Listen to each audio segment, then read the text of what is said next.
गलत तरीके से भूमि परिवर्तन करने वाले ईमानदार पटवारी का 3 जनवरी को हिमायत नगर में बैंड बाजे के साथ सम्मान किया जाएगा। ऐसी आमंत्रित पत्रिका सोशल मीडिया पर वायरल हो गई है, जिसमें फर्जी कारोबार करने वाला पटवारी व मंडल अधिकारी को सरकारी नौकरी से स्थायी तौर पर बर्खास्त कर न्याय देने की मांग की गई है। न्याय नहीं मिला तो परिवार के साथ आत्मदाह करने की भी चेतावनी पीड़ित परिवार के सदस्य ने दी है। नांदेड़ जिले के हिमायत नगर शहर में एक अलग आमंत्रित पत्रिका विगत 2 दिनों से सोशल मीडिया पर वायरल हो रही है, जिसमें लिखा गया है कि हिमायत नगर की मेहनती ईमानदार पटवारी जिसने मेरे माथे पर लगाया हुआ कुमकुम पोंछा और मेरे छोटे बच्चों को अनाथ बनाया और जानबूझकर 7/12 में गलत तरीके से अन्य व्यक्ति के नाम से भूमि परिवर्तन किया है, जिस कारण मेरे पति ने जहर पीकर खुदकुशी की। उनकी इस सराहनीय कार्य को लेकर उन्हें हिमायत नगर शहर के बस स्टैंड पे बैंड बाजा लगाकर सम्मानित किया जाने वाला है। इस प्रकार की आमंत्रित पत्रिका के चलते हिमायत नगर राजस्व विभाग के अधिकारी और कर्मचारी अपने फायदे के लिए किस तरह से गलत काम करते हैं, इसका जीता जागता उदाहरण देखने को मिल रहा है। शहर और तहसील में आमंत्रित पत्रिका सोशल मीडिया पर भेजने वाले परिवार के निडर कार्य की और फर्जी काम करने वाले राजस्व विभाग की पोल खोल करने के मामले की जोरदार चर्चा हो रही है। कुछ महीने पहले हिमायत नगर के युवा किसान परमेश्वर जाधव ने आत्महत्या की। इस घटना के बाद ये बात सामने आई कि पटवारी दत्तात्रेय शाहूराव पुणेकर, मंडल अधिकारी दिलीप परसराम राठौड़ के गलत व्यवहार के कारण जहरीली दवा पीकर किसान ने अपनी जीवन लीला समाप्त कर ली।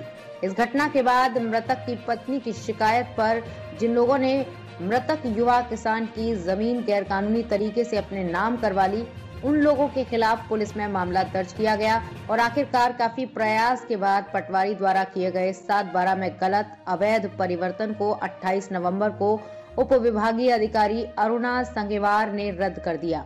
लेकिन गलत तरीके से 7/12 में हेराफेरी करने वाले पटवारी और मंडल अधिकारियों को बिना कोई कार्रवाई किए एक तरह से बरी कर दिया है।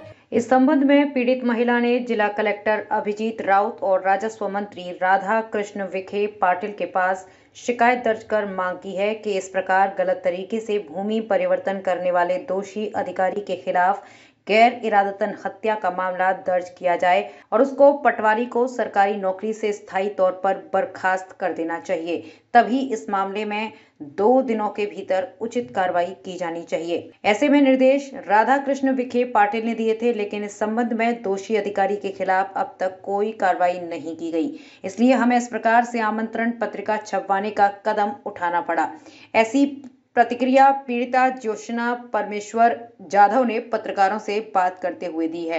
इस कारण आम जनता को इन अधिकारियों की फर्जी बात का पता लगना चाहिए। इसलिए हिमायत नगर शहर के बस स्टैंड पे बैंड बाजा लगाकर 3 जनवरी 2024 समय सुबह 11 बजे उस पटवारी और मंडल अधिकारी का भव्य अभिनंदन कार्यक्रम रखा गया है और हमने पत्रिका छपवाकर सभी अधिकारी को इस कार्यक्रम में शामिल होने के लिए आमंत्रित किया है।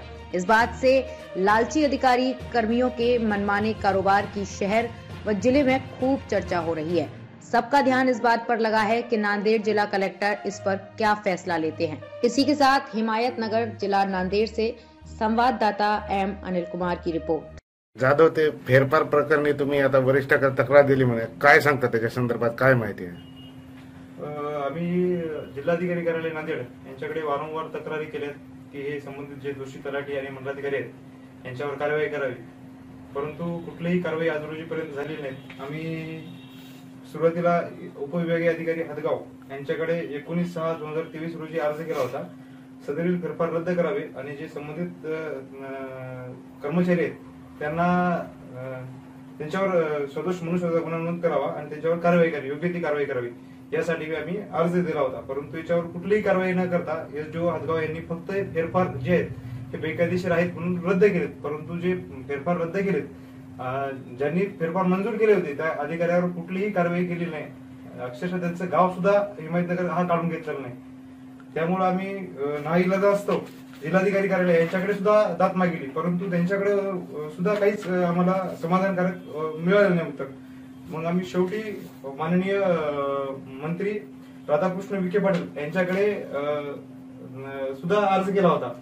15 तारखेला त्यांनी सुद्धा जिल्हाधिकारी कार्यालय नांदेड यांच्या नावाने पत्रक काढून त्यांना तात्काळ कारवाई करण्याच्या सूचना दिल्या, परंतु आज रोजीपर्यंत त्याच्यावर कुठलीही कार्यवाही झालेली नाही. त्या निमित्ताने आम्ही शेवटी कदरून आम्ही एक कार्यक्रम पत्रिका तयार केलेली आहे आणि ते जे संबंधित तलाठी आणि मंडळाधिकारी आहे त्यांचा असा भव्य दिव्य सत्कार बँड लावून आम्ही सत्कार हिमायतनगर भर चौकामध्ये करणार आहोत आमच्या सहकुटुंबातर्फे. बरं, हे प्रकरण काय आहे नेमकं? की काय आमच्या भावाच्या अडाणीपणाचा फायदा घेऊन हिमायतनगर येथील काही 2 युवकांनी काय केलं, आमच्या भावाची जमीन शेत जमीन नावानं करून घेतली. त्यांच्या नावाने जेवढी जमीन होती तेवढी जमीन बनावट नोंदी करून महसूलच्या आणि नगरपंचायतच्या अधिकाऱ्यांना हाताशी धरून ही जमीन त्यांच्या नावानं करून घेतली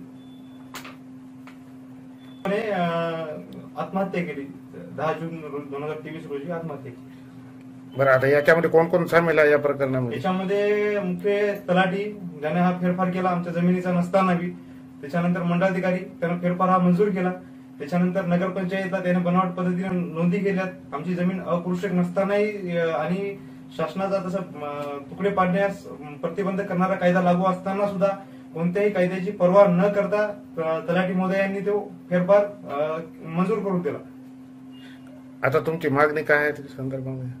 मागणी जे दोषी कर्मचारी आहेत तलाठी आणि मंडळाधिकारी त्यांच्यावर तात्काळ कठोर कारवाई करण्यात यावी आणि आमच्या परिवाराला न्याय देण्यात यावा. बरं बाई, हे घटना घडल्यानंतर तुम्ही हे पत्रिका काढली, काय सांगता कशामुळे हे मला 2 मुलं आहेत आणि माझ्या परिवारावर हे संकट आलेलं आहे, त्यामुळे मी यांच्यावर काहीतरी त्यांनी कारवाई करावी ही माझी इच्छा आहे. त्याच्यामुळे मी 2 मुलं कशा म्हणजे त्यांना लहानाचं मोठे करीन, त्यांना धोक्यानं आमच्याकडून सगळं हे करून घेतलेलं आहे. त्याच्यामुळं मला याचा न्याय मिळावा हीच माझी इच्छा आहे, कारण की माझे 2 मुलं आहेत छोटे छोटे. मी म्हणजे या परिस्थितीतून कशी समोर जावी त्याची मला मागणी करावी यांनी सर्वांनी.